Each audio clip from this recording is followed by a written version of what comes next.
बांधवांनो भगिनींनो मान्य बाळासाहेब ठाकरे यांचा अरे कोण आला रे कोण आला शिवसेनेचा वाघ आला गेल्या महिन्यामध्ये शिवसेनेचा वाघ आला उत्तरात माझे बळा तुम्हाला साथ उत्तरात माझे गेल्या महिन्यापेक्षा आज जरा उष्णता वाढले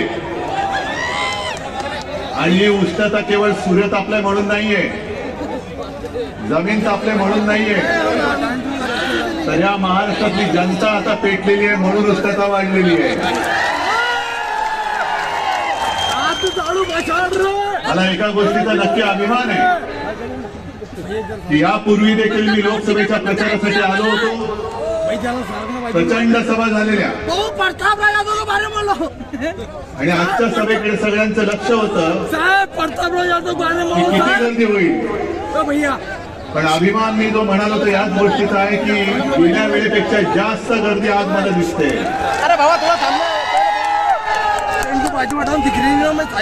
सगळे देशभक्त पक्ष एकत्र आलेले, काँग्रेसचा झेंडा आहे, खेडेकरताई आहेत, शेळकेताई आहेत, सगळेच आहेत. आणि उमेदवार कोण, कोणाला निवडायचं प्रश्न मी तुम्हाला विचारतोय. एका बाजूला कोण आहे, कोण गद्दार, आणि हा गद्दार असा तसं नाहीये. ज्या शिवसेनेने त्याला राजकीय जन्म दिला त्या आपल्या आईच्या कुशीवरती वार करणारा तो गद्दार आहे. आणि त्याच्या समोर तुमच्यावरती जे अन्याय करतात त्या अन्यायावरती वार करणारा आपला नरेंद्र खेडेकर उभा आहे. कोणाला मत देणार तुम्ही? कारण हा जिजाऊचा जिल्हा आहे. गेल्या महिन्यात मी आलो होतो, सिंदखेड राजाला गेलो होतो आणि ज्या जिजाऊनी एक तेज आपल्याला दिलं छत्रपती शिवाजी महाराजांच्या रूपाने, त्या मातेचा हा जिल्हा आहे आणि त्या मातेच्या जिल्ह्यामध्ये भगव्याशी गद्दारी करणारी अवलाद आपल्याला आता शिल्लक ठेवता येणार नाही. तिला गाडावीच लागेल. जसजशा निवडणुका जवळ येत आहेत, काल परवाकडे पहिला टप्पा पार पडला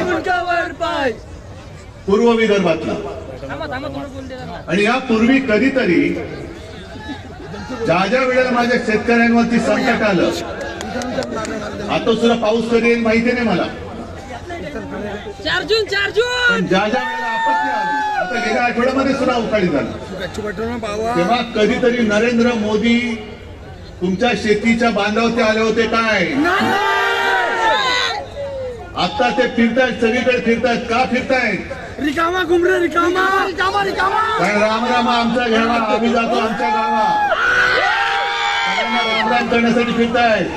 रामराम पाहुणं, आता चाललो माझ्या गावा. उद्धव साहेब तुम आगे बढ़ो, हम तुम्हारे साथ. म्हणजे त्यांना शेतकरी आत्महत्या करतायत. हम तुम्हारे साथ है. हा जो विदर्भाचा पट्टा आहे, मराठवाडा आहे, खास करून हा अमरावती महसूल, इथे शेतकऱ्याचे जास्तीत जास्त, की तुम्ही कधीतरी या शेतकऱ्यांच्या अश्रू पुसण्याचं काम विचार तरी काय नव्हता? अरे आम्हाला फक्त 2.5 वर्ष मिळाली होती महाविकास आघाडी म्हणून. त्या 2.5 वर्षामध्ये सुरुवात करतानाच मी मुख्यमंत्री होतो, कोणी मागितलं नव्हतं, पण 2.5 वर्षामध्ये 2 लाखापर्यंत पीक कर्ज आपल्या सरकारने दर सभेत विचारतो. तोच प्रश्न मी खुलेआम विचारतो, माझ्याकडे लपवाछपवी नाहीये. तुमच्यापैकी त्या कर्जमुक्तीचा लाभ मिळाला होता की नव्हता मला एकदा सांगा. नैसर्गिक संकट आल्यानंतर महाविकास आघाडीच्या सरकारने तुम्हाला केलेली मदत तुम्हाला मिळत होती की नव्हती?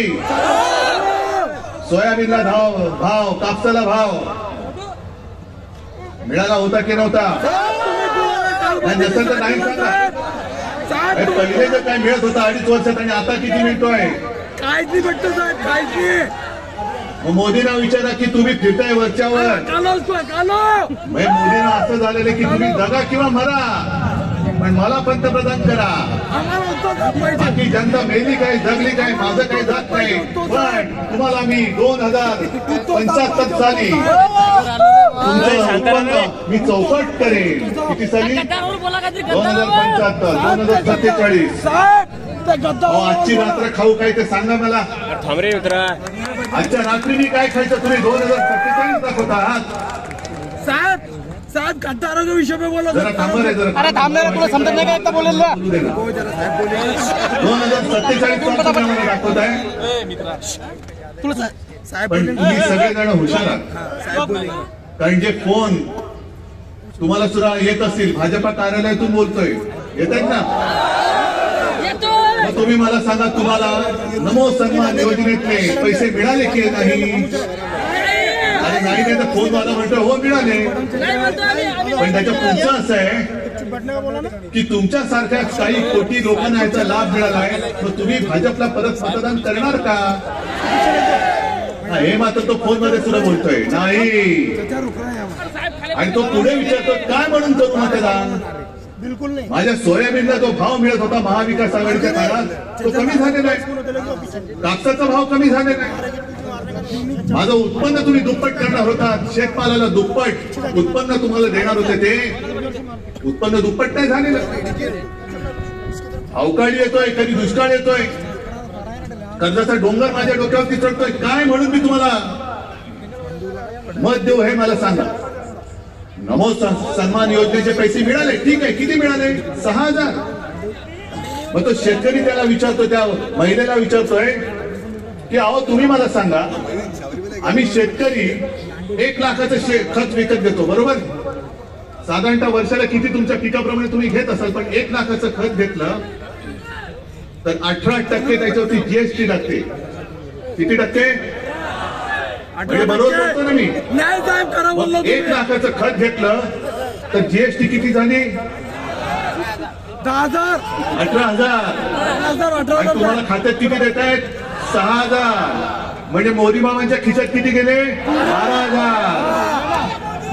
मग तुमच्या खिशात हात घालून तुमचे 12,000 देत आहेत आणि 6,000 तुम्हाला भीक म्हणून देत आहेत. नमो सन्मान. अशा माणसाचा सन्मान तुम्ही परत करणार?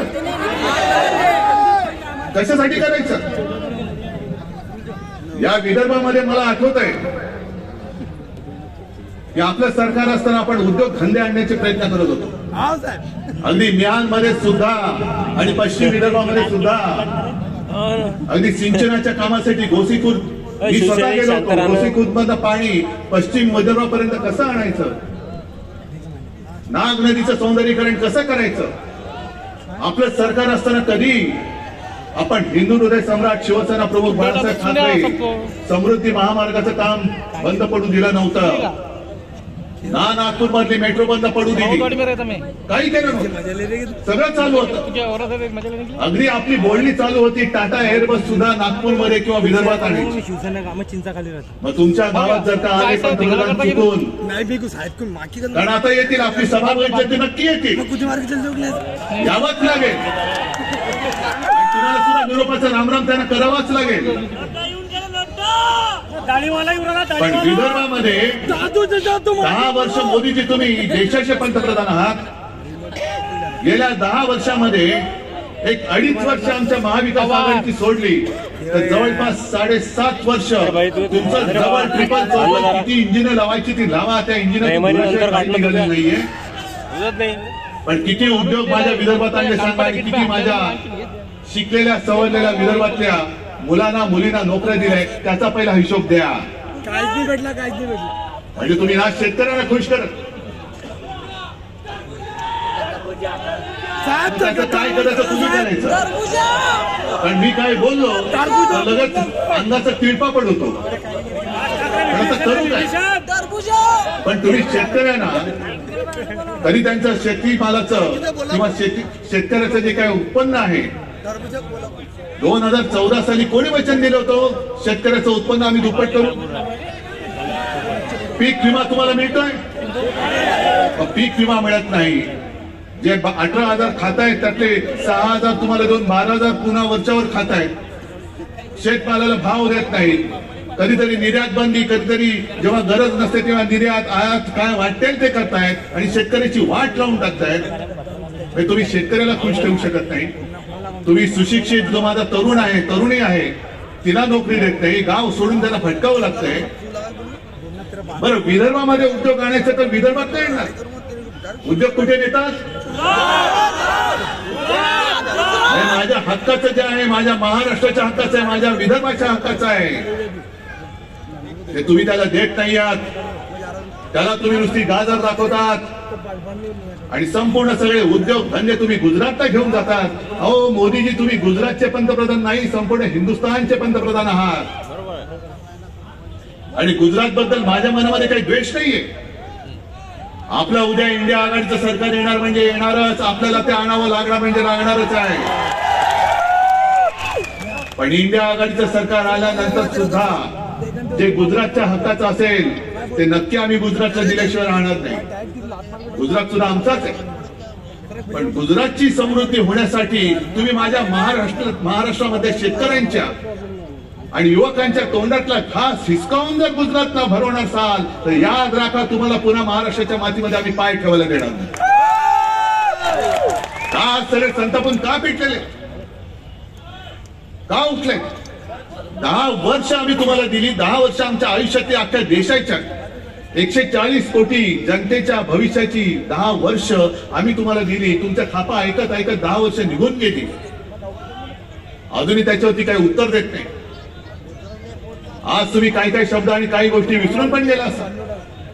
नोटबंदी लक्षात आहे काय? तुम्हाला फटका पडला नव्हता? रांगेमध्ये तुम्ही उभे राहिले होते, काहींचे मित्र, सुटाबुटाचे मित्र उभे राहिले होते, तुम्ही राहिला होता. मग सगळं अंगावरती येते म्हटल्यानंतर रडून कोण बोललं होतं? मुझे सिर्फ 100 दिन दे दो, बाद में आप जो बोलेंगे वो सदा मंजूर है. कोण बोललं? मग आता ज्या तारखेला नोटबंदी जाहीर झाली ती तारीख आठवा आणि आजपर्यंतचे दिवस आठवा की मोजा. जवळपास 2700 पेक्षा जास्त दिवस होऊन गेले, त्याच्यात त्यांचे 100 दिवस कधीच होऊन गेले. पण नोटबंदी नंतर जे काय तुम्हाला मिळणार होतं अजून कुठे गेलं ते? मोदी की गॅरंटी म्हणे, मोदी की गॅरंटी. कसली गॅरंटी? गॅरंटी यांची हीच आहे. मी मागे सुद्धा सभेत बोललो, यांची माणसं सगळीकडे फिरतात. म्हणजे भाजपचं आता काय झालंय, मुकुलजी व्हॅक्युम क्लिनर झालेला आहे. व्हॅक्युम क्लिनर तुम्हाला शेतकरी दारांना तुम्हाला नाही करणार, शहरी भागामध्ये असतो. म्हणजे तो असा एक दांडा असतो, पाईप, मग टेबलाखाली, खुर्चीखाली, कुठल्या फटीमध्ये काय धूळ असली का ते दांडकं घालायचं, मग ती धूळ सगळी खेचून त्या मशीन मध्ये येते, त्याला म्हणतात व्हॅक्युम क्लिनर. मग तशी यांची भाजपची माणसं फिरतात आणि कुठल्या कुठल्या पक्षामध्ये कोण कोण भ्रष्टाचारी आहेत ते शोधतात, मला लावतात त्यांचं व्हॅक्यूम क्लीनर, भ्रष्टाचाराला आत घेतात, धुवून टाकतात. अब तुमको कुछ नहीं होगा, ये मेरी गारंटी है, मोदी की गारंटी है. मोदीजी, मला तुम्हाला विचारायचंय की तुमच्यावरती ही पाळी का आली? आज ठीक आहे, माझ्यासोबत काँग्रेस आहे, राष्ट्रवादी आहे, कम्युनिस्ट आहे, संभाजी ब्रिगेड, सगळे सगळे महाविकास आघाडी आहे. पण गेल्या वेळेस आम्ही तुमच्या सोबत होतो, एक शिवसेना म्हणून आम्ही सोबत होतो. शिवसेना सोबत होती त्यावेळी तुम्ही महाराष्ट्रामध्ये प्रचाराला किती वेळा आला होता? 2, 3, 4 सभा जास्तीत जास्त घेतल्या. शांत राहणार बा मित्र तू. पण आज तुम्हाला प्रत्येक जिल्ह्यात जावं लागतंय, दारोदारी भटकावं लागतंय, मतांची भीक माझ्या महाराष्ट्राकडे मागावी लागते. कारण तुम्ही आजपर्यंत कोणी केलं नाही ते पाप गद्दारांकडनं करून घेतलं. ते म्हणजे छत्रपती शिवाजी महाराजांच्या भगव्याला कलंक लावण्याचं पाप तुम्ही तुमच्या गद्दाराच्या माध्यमातून केलं. उद्धव ठाकरे संपवलात ना तुम्ही. संपूर्ण मोदींपासून, शहांपासून देशाचा संपूर्ण सगळा भाजप आज माझ्या अंगावर येतोय. उद्धव ठाकरे. अरे एक साधा माणूस त्याचा पक्ष चोरला, त्याचं चिन्ह चोरलं, वडील चोरायचा प्रयत्न केला, पण अजून जनता तुमच्या सोबत येत नाही. तर मी काय करू? तुमचं पाप आहे ते. संपवताय ना उद्धव ठाकरेला, संपलाय ना उद्धव ठाकरे. का महाराष्ट्रामध्ये येत आहे?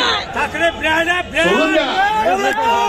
नकली शिवसेना म्हणे माझी नकली शिवसेना. ही बघा, नकली शिवसेनेचा असली दणका तुम्हाला येत्या निवडणुकीत दाखवतो. नकली शिवसेना म्हणतात ह्या देश भक्तांना आणि हे जे भगवे आहेत याच शिवसैनिकांनी मोदीजी तुम्हाला गेल्या वेळेला एकदा नाही 2 वेळा पंतप्रधान पदी बसवण्यासाठी मरमर मेहनत केली होती, घाम गाळला होता, कष्ट केले होते, उन्हातानाची पर्वा केली नव्हती आणि सरळ आज तुम्ही त्यांना नकली हिडून देता. आता तुम्हाला पाळल्याशिवाय राहणार अरे नाही. नकली शिवसेना म्हणाला ती काय तुमची डिग्री आहे? तुमची डिग्री वाटते तुम्हाला की काही दाखवली तरी चालेल? एक तर यांचा महाराष्ट्राशी काही संबंध नाही आणि महाराष्ट्रामध्ये ज्यांनी छत्रपती शिवाजी महाराजांचा झेंडा हातामध्ये घेतलाय त्या शिवरायांच्या मावळ्याला तुम्ही नकली म्हणता. मोदीजी तुम्हाला ह्याची किंमत या निवडणुकीत महाराष्ट्र तुमची जागा राखून दिल्याशिवाय राहणार. आज आणखीन एका गोष्टीसाठी मी पत्रकार परिषद घेतली, बघितले का तुम्ही? काय विषय होता जरा बोला ना, जोरात जोरात द्या घोषणा, शिवाजी जोरात, बरोबर ना? अरे उद्धव हे भवानी माता आणि शिवाजी महाराज आपल्या हृदयातून कोणी काढू शकता? अरे तुमच्या 700 पिढ्या उतरल्या तरी माझ्या महाराष्ट्राच्या हृदयामध्ये जे छत्रपती शिवाजी महाराज आणि भवानी माता बसलेली आहे तिला तुम्ही 700 पिढ्या उतरल्या तुमच्या तरी तुम्ही काढू शकणार नाही. हे जे गाणं आज तुम्हाला ऐकवलं मशालीचं गाणं, मशाल गीत, काय आम्ही घोड मारले तुमचं? आम्ही बोलणार जय भवानी जय शिवाजी. मी आज सुद्धा बोलतो, उद्या सुद्धा बोलतोय. निवडणूक आयोगामध्ये हिंमत असेल तर माझ्यावरती कारवाई करून दाखवा. तुम्ही जय श्रीराम म्हणता, आम्ही सुद्धा जय श्रीराम म्हणतो. तुम्ही तिकडे कर्नाटकामध्ये बजरंग बली की जय बोलून मतदान करा म्हणता. अमित शहा तिकडे मध्य प्रदेशमध्ये तुम्ही जर का आमचं सरकार बनवलं तर तुम्हाला रामललाचं दर्शन मोफत देऊ म्हणता. आम्ही तसं बोललोय, पण आम्ही आमच्या भवानी मातेचा गजर केला, कारण भवानी माता आमच्या महाराष्ट्राचं कुलदैवत आहे, छत्रपतींचं कुलदैवत. ती भवानी माता, अरे तिला वंदन केल्याशिवाय आणि तिला वंदन करूनच छत्रपती शिवाजी महाराजांनी हिंदवी स्वराज्याची स्थापना केली होती. ती माझी भवानी माता, तिचे आशीर्वाद हे माझ्या जनतेच्या रूपाने माझ्या समोर बसलेले आहे. पण तुम्ही वेडेवाकडे काही कायदे कराल. एक तर तुम्ही म्हणजे निवडणूक आयोग, तुम्ही माझं नाव, शिवसेनेचं नाव गद्दारांना दिलं, माझं चिन्ह त्यांना दिलं. सर्वोच्च न्यायालयामध्ये खटला आम्ही दाखल केला, आम्ही लढतो आहोत आणि मला खात्री आहे की लोकशाही अजूनही जिवंत आहे आणि ती जिवंत ठेवायला माझे मर्द सैनिक सगळे बसलेले महाविकास आघाडीचे कार्यक्षम आहेत.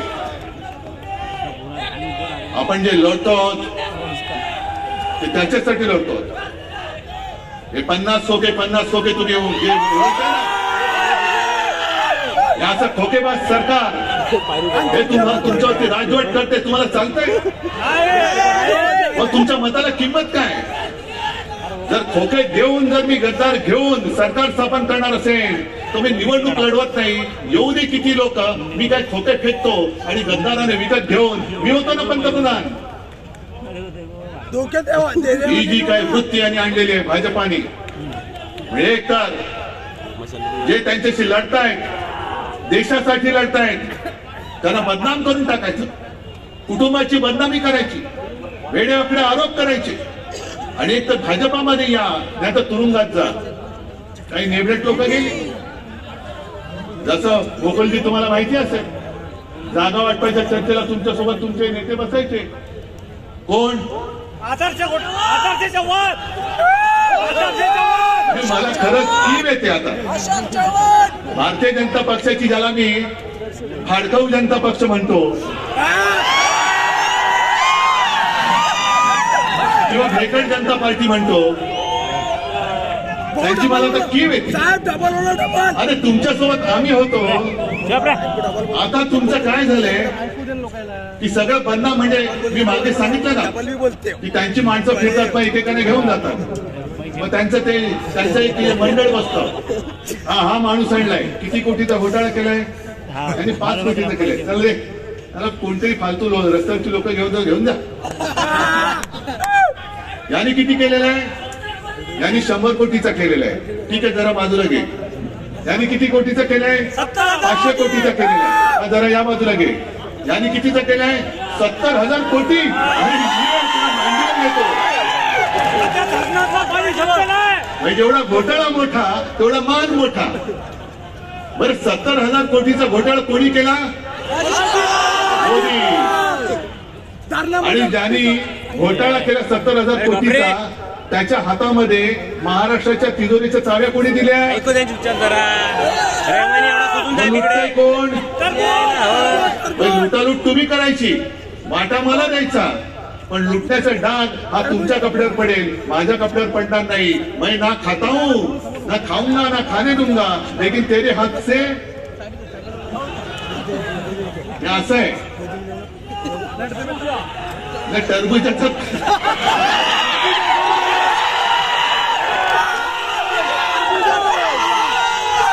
तुम्ही टरबूज बोलला म्हणून मी टरबूज बोललो, पण मला कोणाबद्दल बोलतोय ते माहिती नाहीये बाबा. मी मागे त्याला खडतूस बोललो होतो तो, मी कलंक बोललो होतो ना, काल पण काहीतरी बोललो तोच का? अरे एवढं माहिती तर मी कशाला बोलू, तुम्ही बघा ना कसं. ही सगळी वृत्ती जी आहे ना यांच्या बरोबर त्यांचं जे काय म्हणताय ही नीती, ही देशाला खड्ड्यात घालणारी नीती आहे. हे काही या निवडणुकीमध्ये धार्मिक प्रचार आम्ही करत नाही, पण तुम्ही जे काही करता आहात ते देशाला खड्ड्यात घालणार आहे. मी गाडीतून उतरताना एक वक्ता कोण बोलत होते ते मुकुलजी तुम्ही पण बोललात, अरविंद केजरीवालला अटक केली, हेमंत सोरेनला अटक केली. मग तुमच्याकडे जे आले होते आमच्या पलीकडच्या ज्या खासदार ताई, त्यांच्यावरती चौकशी का थांबली? त्यांच्यावरती चौकशी का थांबली? मला मोदीजींना सांगायचं आहे, मोदीजी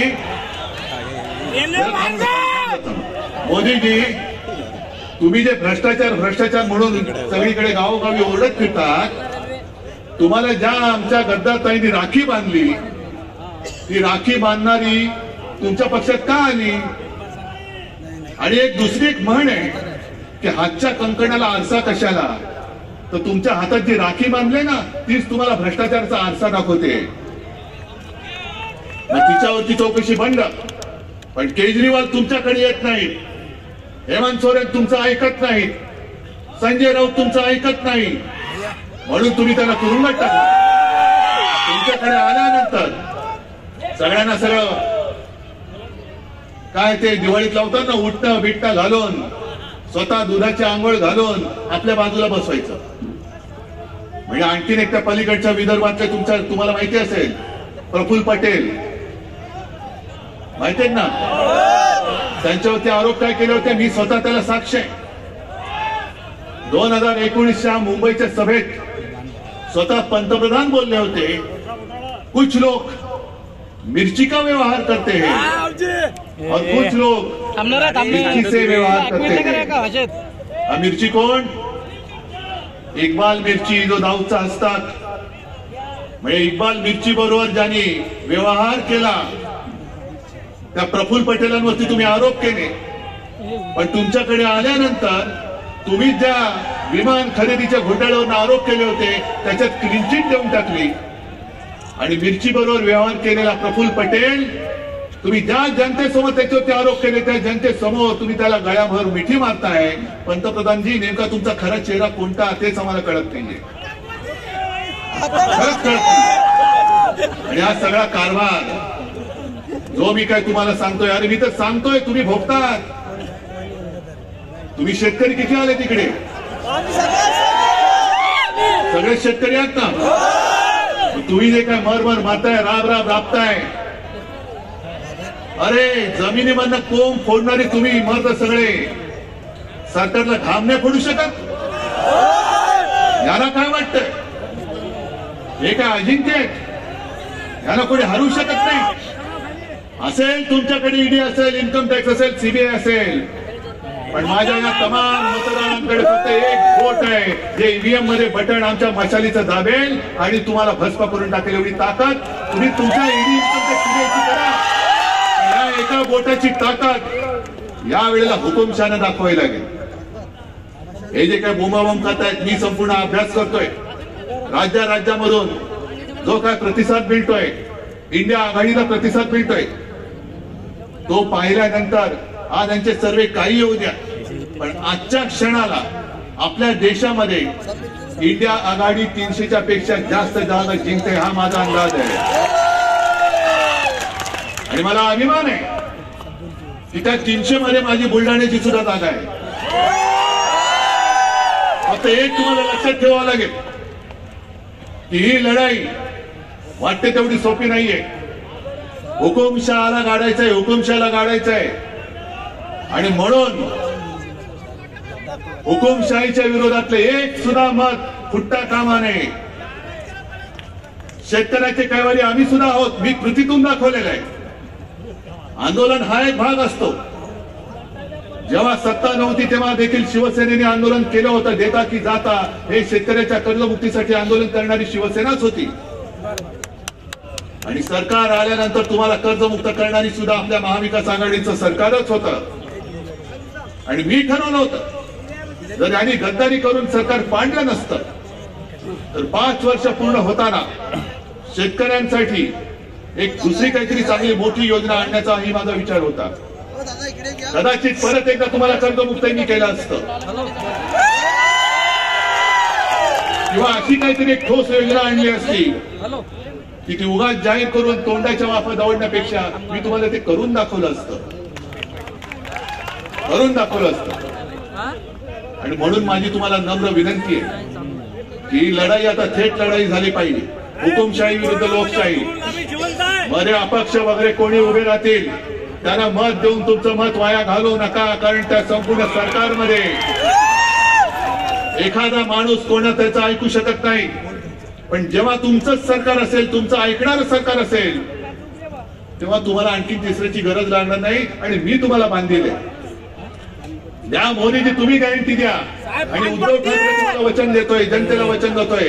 एका बाजूला उद्धव ठाकरेंचं वचन, दुसऱ्या बाजूला मोदींची गॅरंटी. शेतकऱ्यांना आणि जनतेने तुम्ही करावं. तुमच्या विश्वासाचं काय आहे? मी तुम्हाला वचनबद्ध आहे. शेतकऱ्यांच्या हिताचं, सुशिक्षित बेरोजगारांच्या हिताचं, अगदी महिलांच्या सुरक्षिततेचं आणि गरिबांचं सुद्धा हे धोरण नुसतं आखून नाही सांगणार. तर आपलं इंडिया आघाडीचं सरकार आल्यानंतर त्या सरकारकडनं महाराष्ट्रामध्ये मी करून घेतल्याशिवाय राहणार नाही हे मी तुम्हाला वचन देतोय. मग तुम्ही निर्णय घेताय पक्का? निशाणी काय नक्की? हा बुलढाणा इकडे मशाल आहे. अकोल्यात काय? अमरावती, यवतमाळ, सगळीकडेच जिथे जिथे आपल्या महाविकास आघाडीचे उमेदवार उभे आहेत, शिवसेनेचा आहे त्याचा मशाल आहे, काँग्रेसचा त्याचा हात आहे आणि राष्ट्रवादीचा आहे त्याचा तुतारी आहे. म्हणजे हातामध्ये मशाल घेऊन विजयाची तुतारी आपल्याला फुंकायची आहे. मला खात्री आहे की नरेंद्रजी हे सगळे आपले मित्र. मला सगळ्यांना खास धन्यवाद द्यायचे.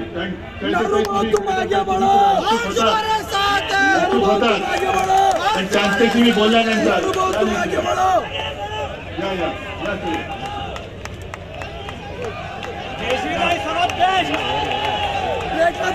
यांनी पण इच्छा व्यक्त केली होती. पण हुकुमशाही गाडण्यासाठी मी जो त्यांना शब्द दिला त्याच्यावरती विश्वास ठेवून त्यांनी नुसती माघार नाहीच घेतली, महाविकास आघाडीचा उमेदवार जिंकून आणण्यासाठी पुढाकार घेतलेला आहे. म्हणून तुम्हाला दोन्ही ताईंना मनापासून धन्यवाद देतोय. आणि खेडेकरजी, तुम्ही उमेदवार आहात, पण तुम्ही मला सांगायचं किती लाखाच्या मताधिक्याने त्यांना निवडून देणार? मतदानाचं डिपॉझिट जप्त करून आलं पाहिजे. देणार निवडून? सगळ्यांना लाख लाख धन्यवाद देतो आणि आपली रजा घेतो. जय हिंद, जय महाराष्ट्र.